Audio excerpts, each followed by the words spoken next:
Hi again, this is Lance Capel. This is Grand Canyon University. This class is Bio 520, and today I am doing my urinary presentation on water and urea reabsorption at the kidney.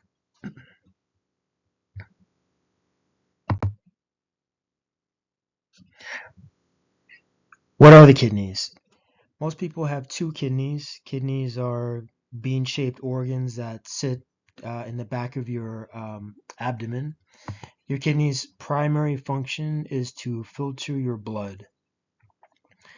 The kidneys also remove waste and balance your body's fluids. The process of reabsorption of water and urine by the kidneys is a vital function that helps maintain the body's fluid balance, and it also eliminates waste products.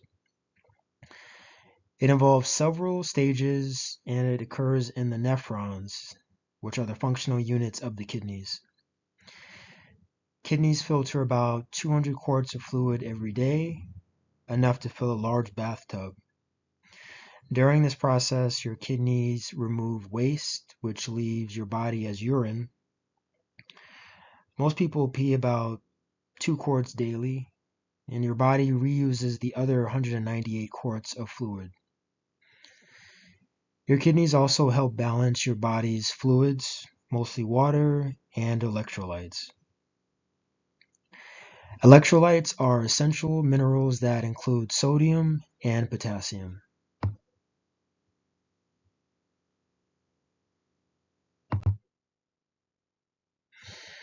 What do the kidneys do?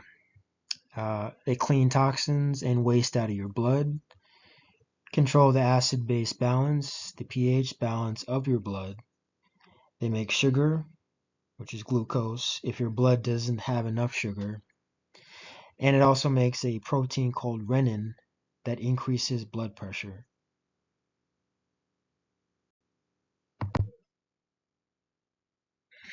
Next, we're going to dive into the process of reabsorption of water and urine by the kidneys. So here are the steps here. First, we have filtration. The first step of filtration takes place in the kidneys, especially in the glomerulus, where the blood enters the nephron under pressure. High pressure forces water, electrolytes, and trace elements such as urea out of the blood and into the kidneys. This initial filtration is called glomerular filtration. The next process is the reabsorption in the proximal convoluted tubule. Filtrate moves into the tubule from the Bowman's capsule containing water, nitrogenous waste, nutrients, and salts. About 90% of water is filtrate. Useful substances such as all the glucose and amino acids, much of the water, sodium, chloride, and also phosphate are reabsorbed into the blood by diffusion or also active transport. As glomerular filtration flows into the renal tubules, most of the water and essential components such as glucose, amino acids, and ions are reabsorbed into the blood proximal convoluted tubule. And this occurs passively, which it's caused by the active transport of solutes such as sodium ions from the tube after a concentration gradient is established in the interstitial fluid. And this creates a osmotic gradient that allows water to reabsorb. The next step is the loop of Henle. One of the major sites of filtered reabsorption is the loop of Henle. The principal function of the loop of Henle is in the recovery of water and sodium chloride from urine. The loop of Henle plays an important role in establishing and maintaining the osmotic gradient in the renal medulla, which is important for urine concentration. As the filtrate passes through the descending portion of the loop of Henle, the fluid is reabsorbed freely into the interstitial fluid, which is conversely caused by the high osmolarity of the surrounding medullary interstitium. And the ascending portion is insoluble, but with sodium chloride and other ions strongly leaving the tubule, further contributing to the osmotic gradient.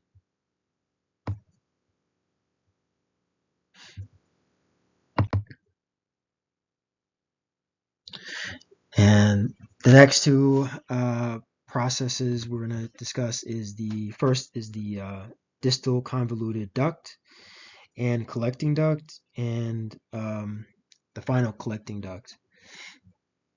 So the distal convoluted duct and collecting duct, distal convoluted duct and collecting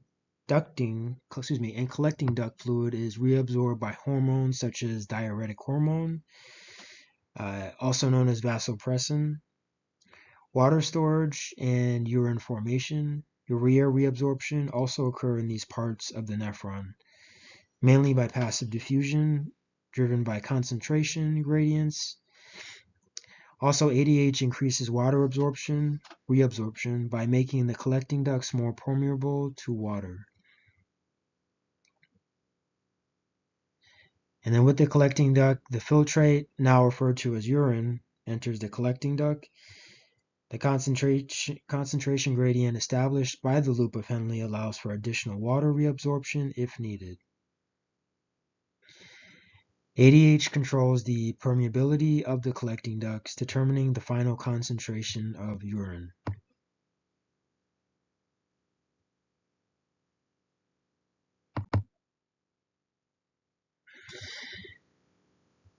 Okay, so next, water filtration and reabsorption in the nephron.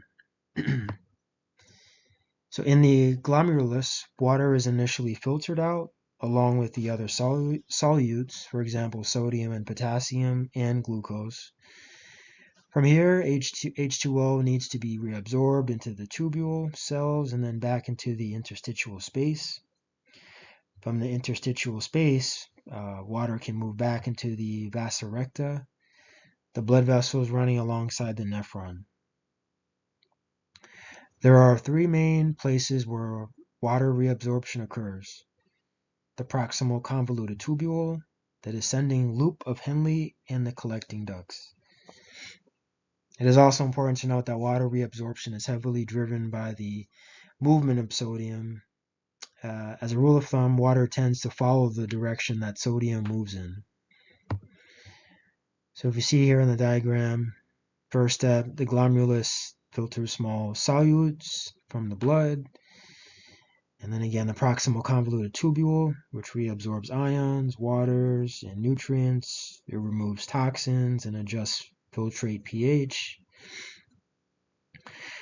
Then we have the descending loop of Henle. Aquaporins allows water to pass from the filtrate into the interstitial fluid. Then we have the ascending loop of Henle, which also reabsorbs sodium and chlorine from the filtrate into the interstitial fluid.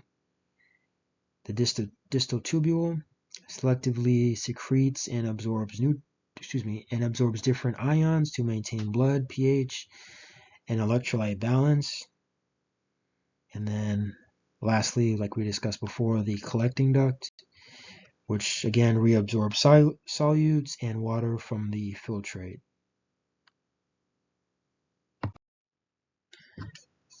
So in summary, the reabsorption of water and urea to the kidney occurs primarily in the renal tubules. As the blood passes through the nephrons, the functional groups of the kidneys, water, and urea are removed from the blood into the tissues and then through a process called reabsorption.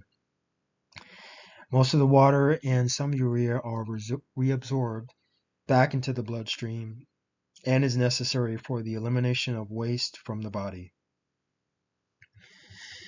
The reabsorption of water and urine by the kidneys is crucial for maintaining proper hydration, electrolyte balance, and waste elimination. It ensures that essential substances are retained in the body while excess water and waste products are excreted.